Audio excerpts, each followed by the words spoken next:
السلام علیکم۔ آج کے سبق کا عنوان ہے قرآن مجید۔ قرآن مجید اللہ تعالیٰ کی آخری کتاب ہے۔ قرآن مجید کو اللہ تعالیٰ نے ہمارے پیارے نبی حضرت محمد صلی اللہ علیہ وسلم پر اتارا۔ اس میں سارے انسانوں کے لیے کامیاب زندگی گزارنے کا طریقہ بتایا گیا ہے۔ قرآن مجید پر عمل کرنے سے دین اور دنیا کی کامیابی ملتی ہے۔ اللہ کے قریبی فرشتے حضرت جبرائیل علیہ السلام ہمارے نبی صلی اللہ علیہ وسلم کے پاس آتے اور اللہ کے حکم سے آپ صلی اللہ علیہ وسلم پر یہ قرآن مجید نازل فرماتے۔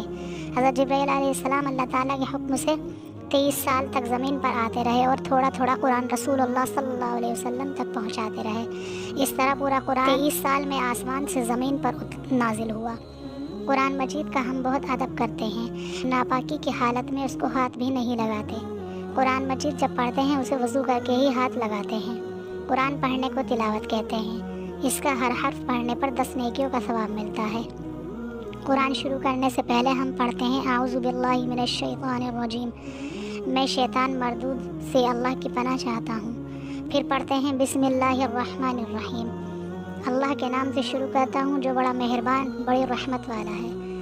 ہمارے پیارے نبی صلی اللہ علیہ وسلم نے فرمایا تم میں سب سے بہتر وہ ہے جس نے قرآن پاک کی تعلیم حاصل کی اور دوسروں کو اس کی تعلیم دی۔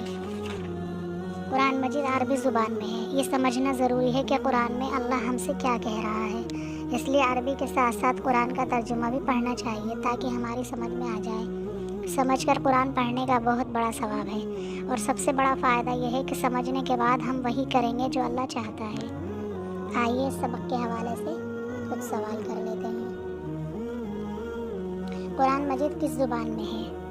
قرآن مجید کا ایک حرف پڑھنے پر کتنی نیکیوں کا ثواب ملتا ہے؟ قرآن کو سمجھ کر پڑھنے کے لیے کیا کرنا چاہیے؟